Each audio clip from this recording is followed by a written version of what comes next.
আসসালামু আলাইকুম, কেমন আছেন সবাই? আশা করি ভালো আছেন। আজকে আপনাদের জন্য আমি নিয়ে এসেছি একটি অসাধারণ মজার রেসিপি, গরুর মাংসের কালা ভুনা। আর গরুর মাংসের কালা ভুনার জন্য আজকে আমি প্যাকেটজাত যে রেডিমিক্স মশলা আছে সেটাই ব্যবহার করব। আপনারা চাইলে ঘরে তৈরি করে যে মশলা সেটা ব্যবহার করে এইটা তৈরি করতে পারেন। পরবর্তীতে আমি এটা অবশ্যই দেখাবো ইনশাল্লাহ। তো চলুন দেখে নেই। এই জন্য আমি প্রথমে গরুর মাংস কেটে ভালো করে ধুয়ে নিয়েছি।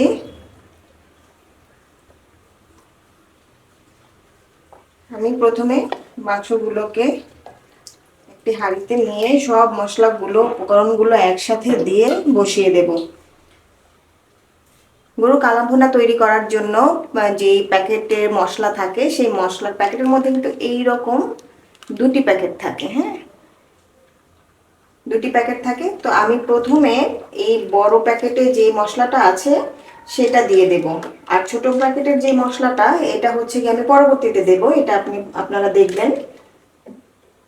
আর এখানে আমি যেহেতু 1 কেজি পরিমাণ গরুর মাংস নিয়েছি, তাই আমি মশলা এই কালো ভুনার এই মশলাটা কিন্তু 2 কেজি মাংসের জন্য, তাই এখানে অর্ধেক পরিমাণ দেব।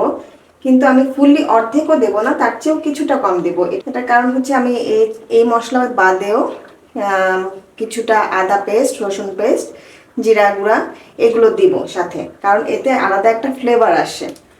ওই মশলাটা প্যাকেটজাত মশলার সাথে সাথে আমার মনে হয় এই মশলার ফ্লেভারটা থাকলে অনেক বেশি টেস্ট বাড়ে।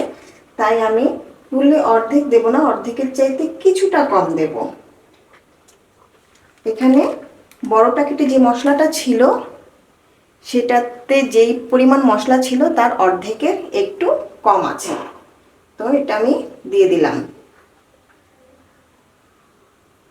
এরপরে 1 টেবিল চামচ পরিমাণ আদা পেস্ট, 1/2 টেবিল চামচ পরিমাণ রসুন পেস্ট, জিরার গুঁড়া 1/2 টেবিল চামচ এবং 1 বাটি পরিমাণ পেঁয়াজ কুচি। পেঁয়াজ কুচির পরিমাণটা অবশ্যই বেশি দিতে হবে, কারণ এই পেঁয়াজ কুচির উপরেই কিন্তু আপনার ঝোলটা হবে, কতটুকু ঘনত্ব হবে। তাই পেঁয়াজ কুচির পরিমাণটা একটু বাড়িয়ে দিলে জিনিসটা ভালো হয়। দিয়ে দিতে হবে স্বাদ মতো লবণ। আমি সরিষার তেল ব্যবহার করব, সরিষার তেল 1/2 কাপ পরিমাণ দিচ্ছি। এখানে সরিষার তেলের বদলে সয়াবিন তেল ব্যবহার করা যায়, কিন্তু কালো ভুনার জন্য সরিষার তেলটাই পারফেক্ট। একটু সরিষার তেলই ম্যাক্সিমাম ব্যবহার করা হয়। আপনারাও চেষ্টা করবেন সরিষার তেল দেওয়ার জন্য। সয়া সস লাগবে 1 টেবিল চামচ।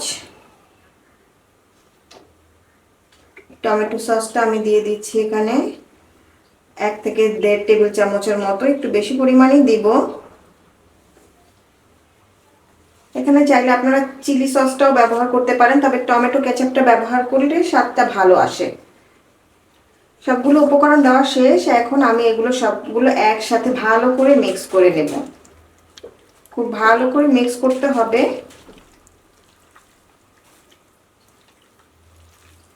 খুব ভালো করে মিশিয়ে বেশ কিছুক্ষণ ম্যারিনেট করে যদি রেখে দিতে পারেন তাহলে কিন্তু এটা আরো বেশি পারফেক্ট হবে। আর চাইলে সাথে সাথেও রান্না করা যাবে, কোনো অসুবিধা নাই। তবে হাফ অ্যান আওয়ার যদি আপনারা এটা সুন্দরভাবে ম্যারিনেট করে রাখেন তাহলে মশলাটা খুব ভালোভাবে মাংসের মধ্যে ঢুকে যাবে। দেখুন খুব সুন্দরভাবে কিন্তু এটা মিক্স করতে হবে।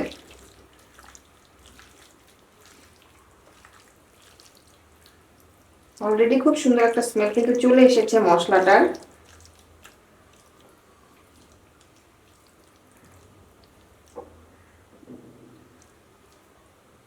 আমি 20 মিনিট ম্যারিনেট করে রেখে দেব। এরপরে আমি সরাসরি এটা চুলার মধ্যে বসিয়ে দেব, আর তেমন কোনো কিছুই করতে হবে না। এটাকে চুলায় বসিয়ে দেওয়ার পরে সিদ্ধ হওয়া পর্যন্ত অপেক্ষা করতে হবে। দেন স্টেপ বাই স্টেপ আর কি করতে হবে কালা ভুনার জন্য সেটা আমি দেখাবো। ঢাকনা দিয়ে ঢেকে রেখে দিচ্ছি। 20 মিনিট ম্যারিনেট করে রাখার পরে আমি এটাকে এখন চুলায় বসিয়ে দেব। দেখুন অনেকটা কিন্তু ম্যারিনেট করে রাখার কারণে পানি বেরিয়ে এসেছে। আমি এর মধ্যে আর কিছুটা পরিমাণ পানি দিয়ে তারপরে চুলাটা জ্বালিয়ে দেব। আধা কাপ পরিমাণ পানি এর মধ্যে আমি দিয়ে দিলাম। এমনিতেও মাংস থেকে তো আরো পানি বের হবে সেদ্ধ হওয়ার জন্য। এখন চুলাটা জ্বালিয়ে দিয়ে একটু নেড়ে নেব।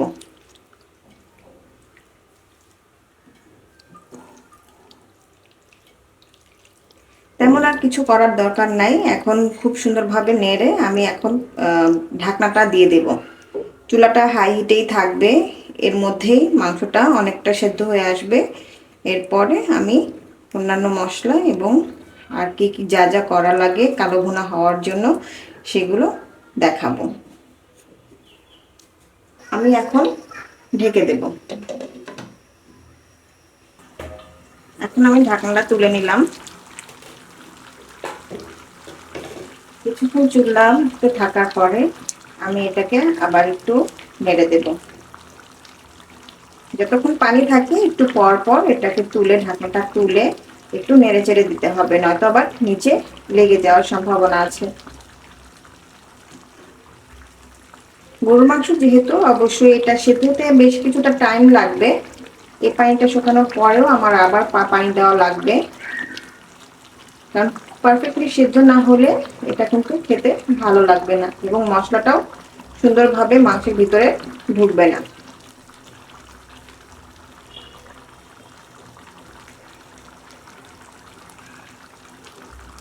আমি পুনরায় আবার ঢেকে দিব।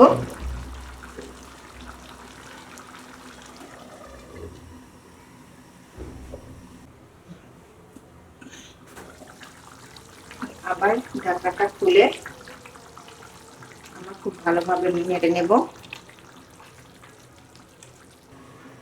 আমি আবার ঢাকনাটা তুলে আরেকবার নেড়ে দেব। এখন অনেকটাই কিন্তু পানি আপনা থেকেই বের হয়ে এসেছে। এই পানি দিয়ে আমার মাংসটা প্রায় সেদ্ধ হয়েই যাবে। এটা যখন প্রায় সিদ্ধ হয়ে যাবে এবং পানিটা একেবারেই কমে আসবে, শুকিয়ে আসবে, আমাদের মশলা কিন্তু আরো একটা আছে ছোট প্যাকেটের মশলা, ওই মশলাটা দিলেই আসলে মেইনলি এটার কালারটা কালো হয়ে আসে। আর অবশ্যই শেষের যে প্রসিডিউরটা সেটা তো করতেই হবে। আমি এখন আবার ঢেকে দিচ্ছি।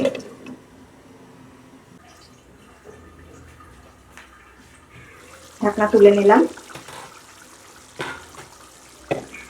মাংসের পানি প্রায় কমে এসেছে এবং মাংসগুলো আমার সেদ্ধ হয়ে গেছে। ঝোলটা দেখুন একেবারে ঘন ঘন হয়ে গেছে। এই ঘন ঘন থাকাকালীন অবস্থাতেই যে ছোট প্যাকেটের মশলাটা আছে সেটা দিয়ে দেব। দিয়ে দিলাম, ভালোভাবে মিশিয়ে দেব। মিশিয়ে বাকি যে ঝোলটুকু আছে সেটাকে একেবারে টানিয়ে ফেলবো। তারপরে আস্তে আস্তে কালারটা কিন্তু চলে আসবে এর মধ্যেই। কিছুক্ষণ রেখে রেখে আমি এটা একটু পর পর নাড়িয়ে দেব। নাড়িয়ে দিতে দিতে দেখা যাবে যে ঝোলটা টেনে যাবে এবং আমাদের যে কালো যে পারফেক্ট কালারটা সেটা এসে যাবে। একেবারে ঝোলটা টেনে আসার আগ পর্যন্ত আমি আবার কিছুক্ষণের জন্য এটা ঢেকে রাখলাম। ঢাকনা তুলে নিলাম। কালার প্রায় চলে এসেছে এবং ঝোলটাও টেনে গেছে।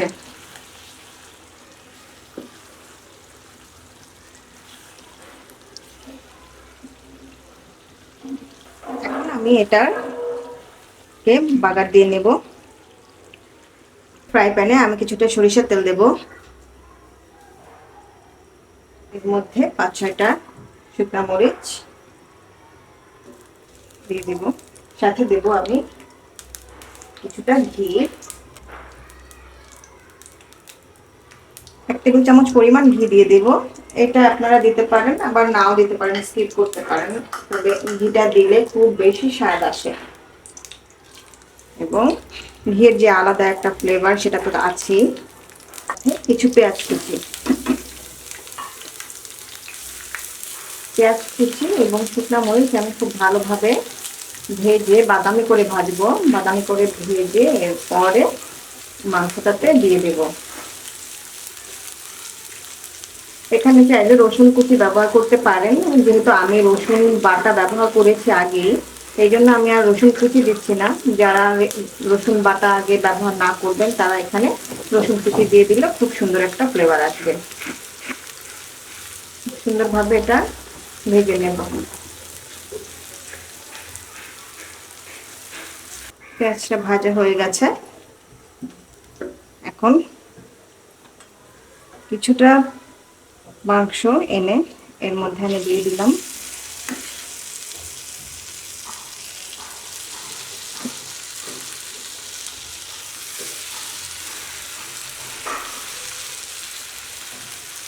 এক মিনিটের মতো এটাকে আমি একটু ঢেকে রাখি।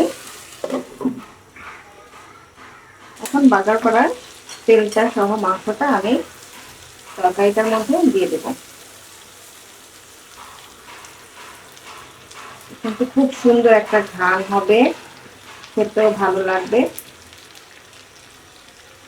কালো ভুনার যে প্রপার স্বাদটা, এটা কিন্তু এই বাগারের উপরে ডিপেন্ড করে। সবগুলো খুব ভালো করে মিশিয়ে নেব।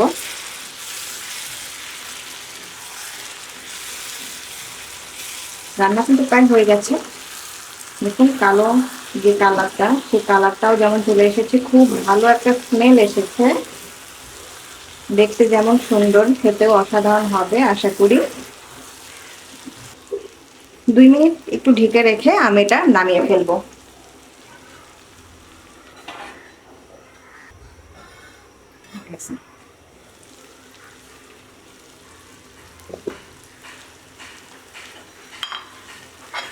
রান্না হয়ে গেছে। দেখুন তেলটা একেবারে উপরে উঠে গেছে, এর মধ্যে কিন্তু একেবারেই ঝোল নেই, আর কালারটাও চলে আসছে। এখন আমি এটা নামিয়ে ফেলবো।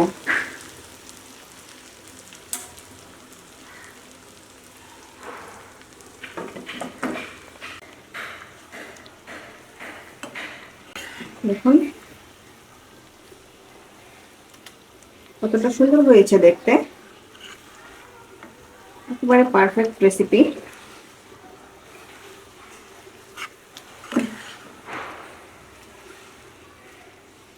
জিভে জল আসার মতো একটা রেসিপি, আমার কিন্তু খুব পছন্দ। যারা যারা কালো ভুনা খেতে পছন্দ করেন, আমার মনে হয় তারা এইভাবে ফলো করলে খুব ভালো একটা রেজাল্ট পাবেন। হোটেলের চাইতেও এটা খেতে কিন্তু অনেক বেশি পারফেক্ট, অনেক বেশি মজা।